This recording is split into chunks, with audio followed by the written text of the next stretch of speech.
Hello everyone and welcome back to the Great Book of Grudges. My name is Nathan and we're back with another Total War Warhammer 3 DLC focus video. Since we've been looking at Chaos a lot recently, we figured that we might as well check out the End Times, specifically the Glottkin book, where a lot of Nurgle's finest now appear. We'll be going over a lot of heroes and a very small selection of units, given the fact that mostly heroes appeared in the End Times more than anything, especially for Nurgle. And before we start, just a little disclaimer over here that we're not really sure if Creative Assembly are going to go in a whole End Time scenario for Game 3, however these are very cool units and it would be cool to see. But without further ado, let's begin. The End Times was an event in Warhammer Fantasy which finally saw the Chaos Gods work together and actually destroy the world. Many of the Chaos Gods found themselves superpowered as they finally wreaked havoc across the worlds and civilizations began to fall. Perhaps the most prominent of all four Chaos Gods was Nurgle, who was not only granted his own book for his followers, that being the Glottkin, but in the lore aspects also, his diseases now infested the very land that people sought to defend. Many of his champions, old and new, rose up to serve Papa Nurgle, and it is in this video that we'll be checking out those that rose up during the End Times. First, we look towards Festus the Leech Lord, once a very proud and extremely talented physician who lived within the Empire.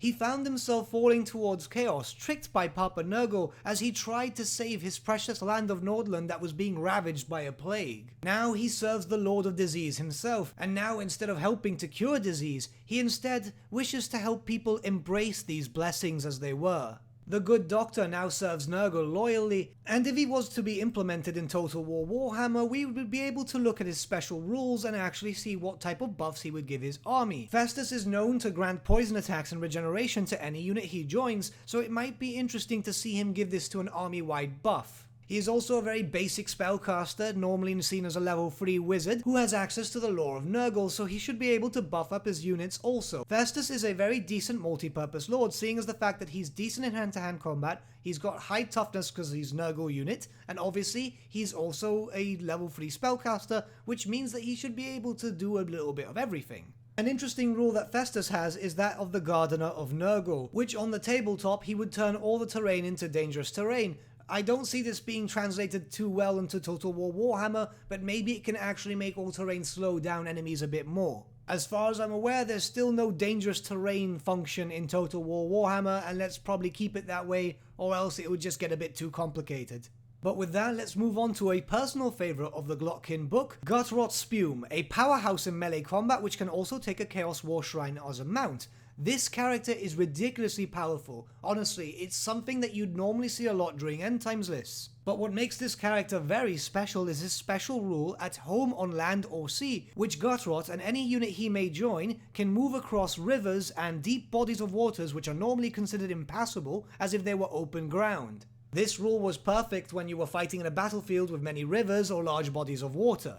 So my guess here is that Gutrot would be given the aquatic special rule, and maybe the rest of his army would too. Gutrot normally leads an elite force known as the Putrid Blight Kings, which they themselves are powerhouses in melee combat which also come with an array of weaponry, meaning that we'd probably see unit varieties with these guys. Sword and shield, additional hand weapons, and great weapons. So we're basically getting 3 units for the price of 1. Whilst many people see them as other Chaos Warriors, it is important to note that they're far larger and far stronger. They're pretty much about the size of Rat Ogres, and should essentially be considered Rat Ogre-sized Chaos Chosen. Yes, they sound super cool, don't they? This would obviously be a late game unit considering the fact that it's extremely powerful, but it should be awesome to see in the battlefield. But with that, now we look towards a special group of heroes known as the Magath Riders, firstly looking towards Morbidex Twiceborn, a melee combat character mounted upon a Magath, which interestingly enough buffs up Nurglings, giving them the regeneration special rule, so I'm assuming that would translate equally to the same in Total War Warhammer. Why a melee combat hero is actually buffing up situational swarm units is beyond me, and we're still not sure if we're actually going to see these swarm units actually turn into playable units, considering the fact that swarms at the moment are actually spells,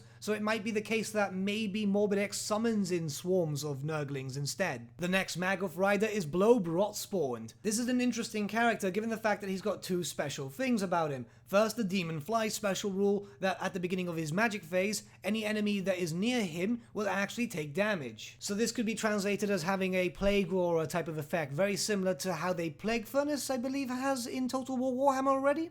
But next would be the Doom Bells, which is actually really interesting. It makes him a better wizard, and it also makes any enemies near him, and I mean enemy wizards, having a less chance of actually getting a spell successfully casted off. Maybe a interesting mechanic could be implemented that any enemy wizards that are actually near him would have a higher chance at miscasting. That might be a bit overpowered, to be honest, but I'm honestly thinking of these as I'm actually recording. But now for the third and final Magath Rider, Orgot's Demon Spew. This is a very interesting character given his mutation, that of Acid Ichor.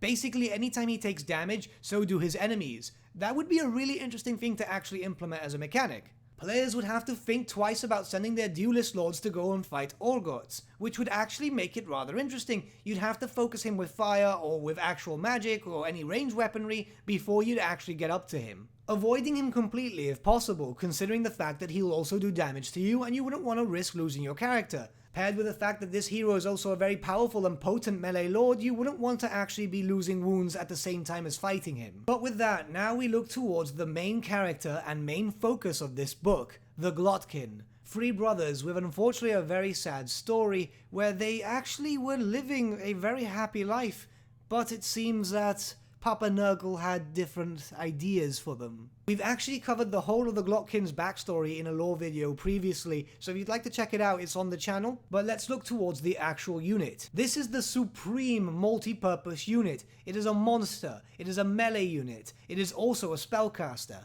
The three brothers come together as one unique model, and it would probably be translated the same in Total War Warhammer given the fact that these three brothers are inseparable. This character should have the most health points in the game given the fact that it's three characters in one. It was actually represented as so in the End Times book, with the character having 12 wounds. The normal limit for wounds on any model is usually 10. But now let's look towards the brothers. First we have Ephrac Glott, the weakest in strength but an extremely powerful spellcaster who uses the lore of Nurgle. Then we have Autoglot, the strongest in mind, who commands his brothers into war. And lastly we have Gurkglot, the big monstrosity you can see, with his two brothers riding upon him as if he was a mount. This is a powerhouse of a model, and trust me, I've actually faced against it before, so it should be quite fairly powerful in Total War Warhammer. Its special rule is Lords of Nurgle, which allow friendly models within his radius to actually re-roll their charge rolls. What I'd see this being translated to in Total War Warhammer is that they'd probably be able to actually just have a charge bonus. As stated before, this is the most ultimate multi-purpose hero. It's a spellcaster, it's incredibly tough, it does a lot of damage up front.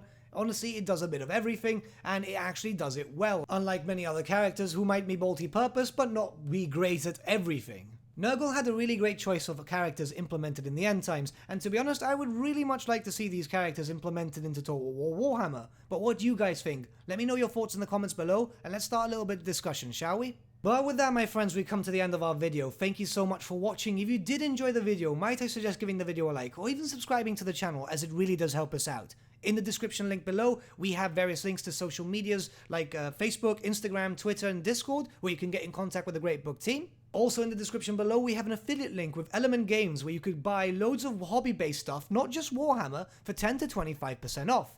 Using the link below and also using our special code also supports the channel at no extra cost to you, which we think is rather cool. A big thank you to our patrons. Your support means the world to us. Honestly, it's amazing that people want to give some cash to a small channel like us and see us grow. And a big thank you to our patron, Gibraltar LUSC, for subscribing to us at our Fane level. Honestly, mate, you're amazing. Thank you. But also a big thank you to all of you for liking, sharing, and commenting on the videos. Honestly, you guys are super cool. And honestly, we can't thank you guys enough. The channel is growing at a really quick pace lately. We don't know what's going on. Obviously, we must be doing something well, and we still don't know what we're actually doing well. But with that, my friends, thank you for watching once again, and we shall see you all again very, very soon. Have a good day.